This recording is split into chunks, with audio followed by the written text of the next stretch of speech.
नमस्कार।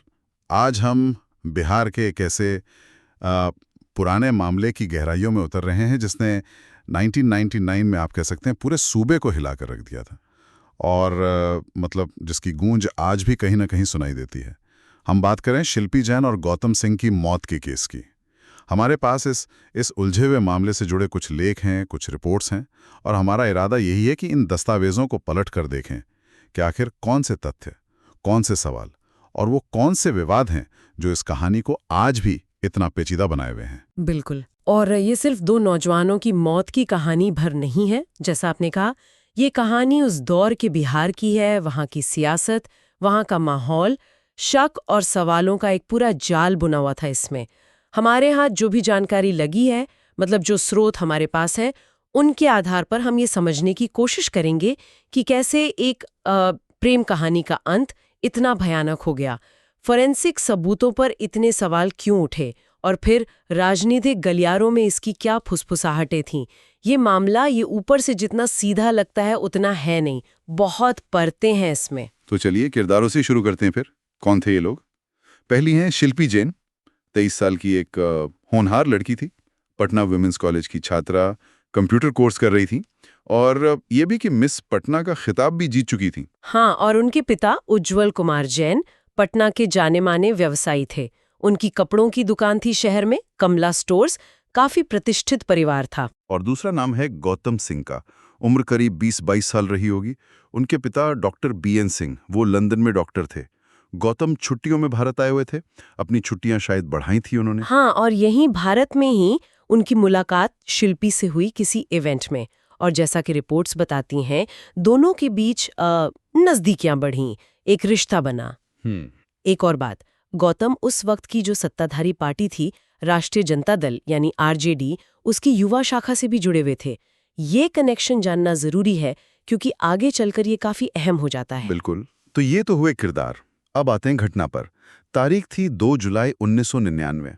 शिल्पी दोपहर के करीब 2 बजे अपनी कंप्यूटर क्लास के लिए घर से निकली, लेकिन फिर वापस नहीं लौटी। हाँ, परिवार परेशान हुआ होगा, जाहिर है। खोजबीन हुई और फिर गुमशुदगी की रिपोर्ट दर्ज कराई गई। और फिर अगले ही दिन 3 जुलाई 1999 की रात, वक्त था रात के करीब 9 बजे का। पटना की फ्रेजर रोड, जो गांधी मैदान के पास है, वहां MLA क्वार्टर नंबर 12, उसके एक बंद गैराज के अंदर पुलिस को एक सफेद मारुति ज़ेन कार मिलती है। और उस कार के अंदर जो मंजर था, उसने सबको सन्न कर दिया।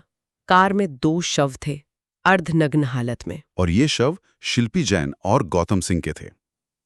लेकिन इससे भी ज्यादा चौंकाने वाली बात, जैसा आपने कहा कनेक्शन इंपॉर्टेंट है, वो ये थी कि वो गैराज किसी और का नहीं, बल्कि RJD के विधायक और उस वक्त के मुख्यमंत्री लालू प्रसाद यादव के साले साधु यादव का था। जी, और शुरुआती जो पुलिस रिपोर्ट आई उसमें कहा गया कि शरीर पर कोई बाहरी चोट के निशान नहीं है, लेकिन जिस जगह शव मिले, यानी एक हाई प्रोफाइल नेता का बंद गैराज, और जिस हालत में मिले, अर्धनग्न, उसने शक की सुई को तुरंत घुमा दिया। ये सामान्य नहीं लग रहा था।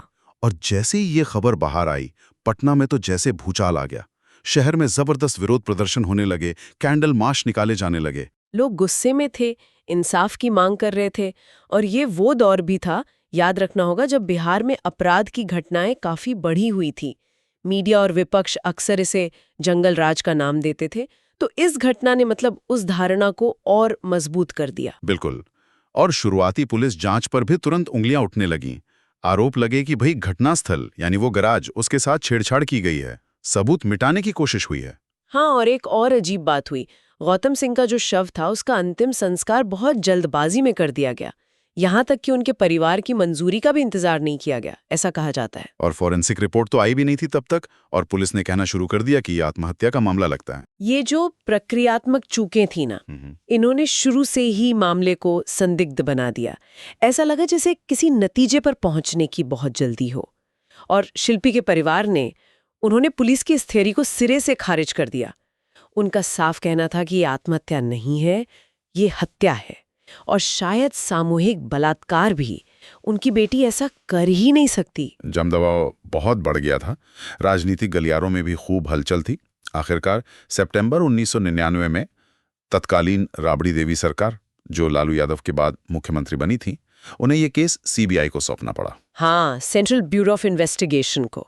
तब एक उम्मीद जगी कि शायद अब सच सामने आएगा। लेकिन सीबीआई जांच शुरू होते ही मामला सुलझने के बजाय मुझे लगता है और उलझता चला गया, खासकर जब फोरेंसिक सबूतों की बात आई। सही कहा। ऑटोप्सी रिपोर्ट में मौत की वजह तो साफ थी, जहर, एल्यूमिनियम फॉस्फाइड। ये एक आम कीटनाशक है जो सल्फास के नाम से भी जाना जाता है। बाद में विसरा जांच हुई, उससे भी इसी जहर की पुष्टि हो गई। यहां तक तो बात ठीक लगती थी। लेकिन असली पेंच फंसा शिल्पी के शव की जांच रिपोर्ट से। उस रिपोर्ट में ऐसे संकेत मिले जो कई लोगों द्वारा यौन उत्पीड़न की तरफ इशारा कर रहे थे। हाँ, ये बहुत ही अहम बिंदु है। उनकी पैंटी और सलवार पर वीर्य के धब्बे पाए गए। अब जब इन धब्बों का डीएनए टेस्ट हुआ तो वो एक अज्ञात पुरुष का निकला। अज्ञात पुरुष? हाँ, लेकिन ध्यान देने वाली बात यह है कि शिल्पी के शरीर पर, मतलब उनकी बॉडी पर, वीर्य का कोई निशान नहीं मिला। ये अपने आप में एक विरोधाभास था। इसका क्या मतलब निकाला गया फिर? देखिए, ये एक बहुत ही उलझाने वाला बिंदु था। फोरेंसिक एक्सपर्ट्स के हवाले से जो रिपोर्ट्स में कहा गया वो ये था कि ये इस ओर इशारा कर सकता है कि जो यौन गतिविधि हुई वो शायद मौत से ठीक पहले या किसी संघर्ष के दौरान नहीं हुई, शायद कुछ समय पहले हुई हो। लेकिन फिर शरीर पर हालिया संघर्ष के कोई निशान ना मिलना वो आत्महत्या की थ्योरी को भी थोड़ा बल देता दिख रहा था। यहीं पर मामला अटक सा गया। और डीएनए की कहानी यहीं खत्म नहीं हुई थी शायद। टिक्स है, देश की सबसे प्रतिष्ठित लैब मानी जाती है डीएनए जांच के लिए, वहां सैंपल्स भेजे गए। सीडीएफटी ने पहले तो ये पुष्टि की कि हाँ, शव शिल्पी और गौतम के ही हैं। लेकिन उन्होंने एक और चीज की पुष्टि की कि कपड़ों पर जो वीर्य के धब्बे मिले थे उनमें एक तीसरे अज्ञात व्यक्ति का डीएनए मौजूद है। तो ये तो पक्का हो गया कि कोई तीसरा व्यक्ति शामिल था। हाँ, ये एक पुख्ता फोरेंसिक सबूत था। कम से कम किसी न किसी स्तर पर कोई तीसरा व्यक्ति इस पूरी कहानी में शामिल था। अब सवाल ये था कि ये तीसरा व्यक्ति कौन है? कौन था, क्या पता चला? सीबीआई ने जांच के दौरान कई लोगों को संदिग्ध माना। कुछ दोस्त थे जैसे मनीष, राकेश, पंकज, कुछ पुलिस अधिकारी जैसे एसपी सिंह का नाम आया, साधु यादव के एक करीबी अशोक यादव का नाम भी उछला, यहाँ तक कि शिल्पी के चाचा सजल कुमार जैन का भी नाम संदिग्धों में था। इन सबके डीएनए सैंपल लिए गए और मैच हुआ किसी से? नहीं, नतीजा जिफर। किसी का भी डीएनए उस अज्ञात सैंपल से मैच नहीं हुआ। वो तीसरा व्यक्ति, वो एक रहस्य ही बना रहा। और इसी रहस्य के बीच एक नाम बार बार गूंजता रहा, साधु यादव। बिल्कुल, जिस गराज में शव मिले वो उनका था। वो आरजेडी के कद्दावर नेता थे, मुख्यमंत्री के रिश्तेदार थे, और जब सीबीआई ने उनसे डीएनए सैंपल मांगा तो उन्होंने मना कर दिया। हाँ, उन्होंने साफ इनकार कर दिया, और इस इनकार ने शक की सुई को और मजबूती से उनकी तरफ मोड़ दिया। सवाल उठने लगे कि भाई अगर आप पाक साफ हैं तो डीएनए देने में क्या हर्ज है? क्या आप कुछ छिपा रहे हैं? उनका इनकार और उनकी जो राजनीतिक हैसियत थी, इन दोनों चीजों ने मामले को बहुत ज्यादा संवेदनशील बना दिया था। हाँ, और रिपोर्ट्स में ये भी जिक्र आता है कि गैराज अंदर से बंद था, उसकी चाबी गायब थी। पुलिस को भी किसी ने गुमनाम फोन करके उस गैराज के बारे में बताया था। ये सारी कड़ियां, ये मिलकर किसी बड़ी साजिश या कह लीजिए राजनीतिक दबाव में सच को दबाने के आरोपों को हवा दे रही थीं। और उस वक्त आरजेडी का शासन था, जंगल राज के आरोप लग रहे थे। तो ऐसी घटनाएं विपक्ष और मीडिया के लिए सरकार को घेरने का एक बड़ा मुद्दा बन गई। दूसरी तरफ शिल्पी का परिवार था, वो लगातार अपनी बात पर अड़े रहे। वो चीख चीख कर कहते रहे कि ये आत्महत्या हो ही नहीं सकती, उनकी बेटी की हत्या हुई है और राजनीतिक रसूख का इस्तेमाल करके सच को दफनाया जा रहा है। उन्होंने सीबीआई जांच पर भी शुरू से ही संदेह जताया था। और फिर 2006 में एक और परेशान करने वाली घटना हुई जिसने शायद परिवार को और डरा दिया। शिल्पी के भाई थे प्रशांत जैन। वो लगातार केस को दोबारा खुलवाने की कोशिश कर रहे थे, नए सिरे से जांच की मांग कर रहे थे। उन्हें पटना में उनके घर के बाहर से ही अगवा कर लिया गया। अगवा कर लिया गया? हाँ, हालांकि कुछ समय बाद उन्हें छोड़ दिया गया, लेकिन इस घटना का बहुत गहरा असर पड़ा। कहते हैं इसके बाद परिवार काफी हद तक चुप हो गया। अब यह अपहरण किसने किया, क्यों किया, ये भी एक अनसुलझा सवाल बनकर रह गया। क्या ये किसी तरह की धमकी थी? इशारा तो उसी तरफ था। तो इतने सारे सवाल, इतने विवाद, इतना दबाव, और इन सब के बीच सीबीआई की जांच चलती रही। आखिरकार 4 साल लग गए। 4 साल की लंबी जांच के बाद अगस्त 2003 में सीबीआई ने अपनी फाइनल रिपोर्ट सौंपी और केस को बंद कर दिया। जी, क्लोजर रिपोर्ट फाइल कर दी और उनका निष्कर्ष क्या था? उन्होंने इसे आत्मघाती समझौता यानी कि सुसाइडल पैक्ट करार दिया। आत्मघाती समझौता। हवाला दिया। उनकी दलील ये थी कि सारे सबूत, परिस्थितियां वो इसी ओर इशारा करती हैं कि शिल्पी और गौतम ने आपसी सहमति से जहर खाकर जान दी। शायद उनके रिश्ते को लेकर कोई सामाजिक या पारिवारिक दबाव रहा होगा, जिसके चलते उन्होंने ये भयानक कदम उठाया। और शरीर पर संघर्ष के निशानों का न मिलना, वो भी उनकी इसी थ्योरी का समर्थन करता था। लेकिन वो अज्ञात डीएनए, वो तीसरा व्यक्ति, उसका क्या हुआ सीबीआई की रिपोर्ट में?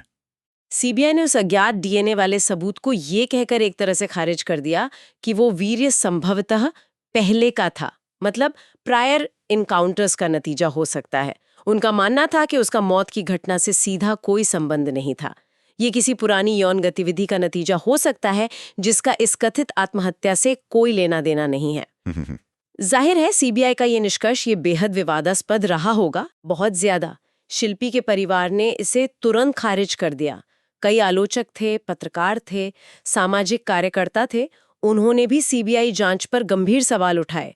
उनका मानना था कि जांच बहुत सतही थी, कई अहम सवालों का जवाब दिए ही नहीं गए, और कहीं ना कहीं जांच पर सत्ताधारी पार्टी यानी आरजेडी का दबाव था, जिसके चलते असली सच सामने नहीं आ पाया। साधु यादव का डीएनए ना लेना ये सबसे बड़ा सवाल बना रहा जो कभी हल नहीं हुआ। और शायद इसी वजह से आधिकारिक तौर पर बंद हो जाने के बावजूद ये केस कभी बंद नहीं हुआ। लोगों के जहन में, मीडिया में और बिहार की राजनीति में ये हमेशा जिंदा रहा। बिल्कुल। ये मामला बिहार के उस दौर का, 1990-2000 के दशक का, उस अशांत दौर का एक प्रतीक बन गया जहां प्यार, सियासत, अपराध, त्रासदी, ये सब कहानियां अक्सर एक दूसरे में उलझी हुई मिलती थीं।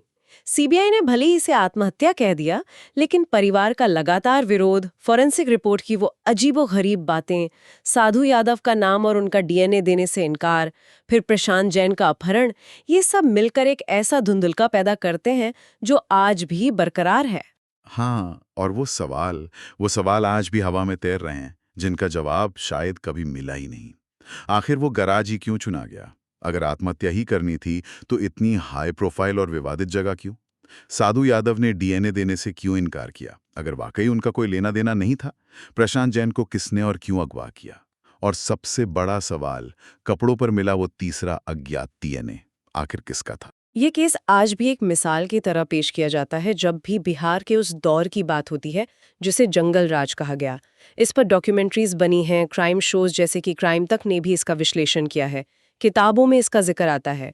ये मामला सिर्फ एक क्राइम स्टोरी नहीं है, ये समाज में वर्ग, जाति, लिंग आधारित हिंसा और सबसे बढ़कर न्याय से वंचित रह जाने के बड़े मुद्दों को उजागर करता है।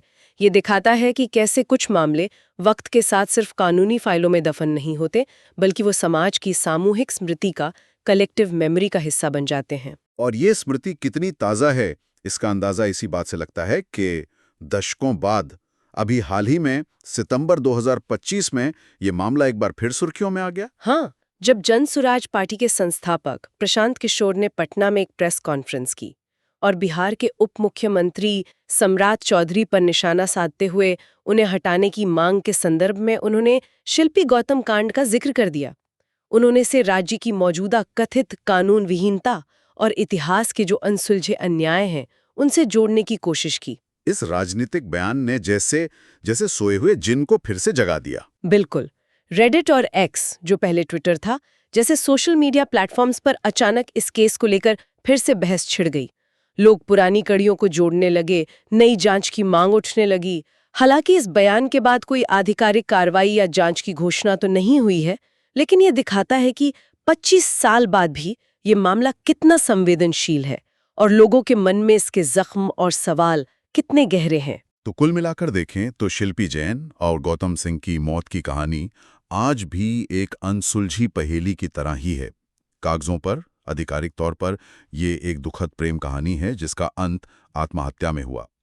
लेकिन सबूतों में मिले विरोधाभास, कहानी से जुड़े वो बड़े राजनीतिक नाम, परिवार के कभी ना खत्म होने वाले सवाल और शक, इन सब ने मिलकर इस आधिकारिक निष्कर्ष पर एक ऐसा प्रश्न चिन्ह लगा दिया है जो आज तक मिट नहीं पाया है। ये केस हमें वाकई सोचने पर मजबूर करता है कि जब किसी मामले में सत्ता और सियासत का दखल हो तो सच कितना रिलेटिव हो जाता है, कितना धुंधला हो सकता है। एक ही फोरेंसिक सबूत की व्याख्याएं कैसे अलग-अलग हो सकती हैं और न्याय की उम्मीद वो कैसे ताकतवर लोगों के साए में दम तोड़ती हुई नजर आ सकती है। ये सवाल सिर्फ इस एक केस से नहीं जुड़े हैं, बल्कि शायद हमारी पूरी व्यवस्था से जुड़े हैं। और हम अपने श्रोताओं के लिए भी एक सवाल छोड़कर जा रहे हैं यहाँ पर। जब किसी घटना पर वक्त की इतनी धूल जम जाए, जब विवादों और अलग-अलग बयानों के बीच सच इतना धुंधला जाए, तो हम सच्चाई किसे माने? क्या सरकारी फाइलों में बंद नतीजा ही अंतिम सत्य होता है, या फिर कुछ कहानियां ऐसी भी होती हैं जिनकी पहेली शायद कभी हल होने के लिए बनी ही नहीं होती? इस पर जरूर सोचिएगा।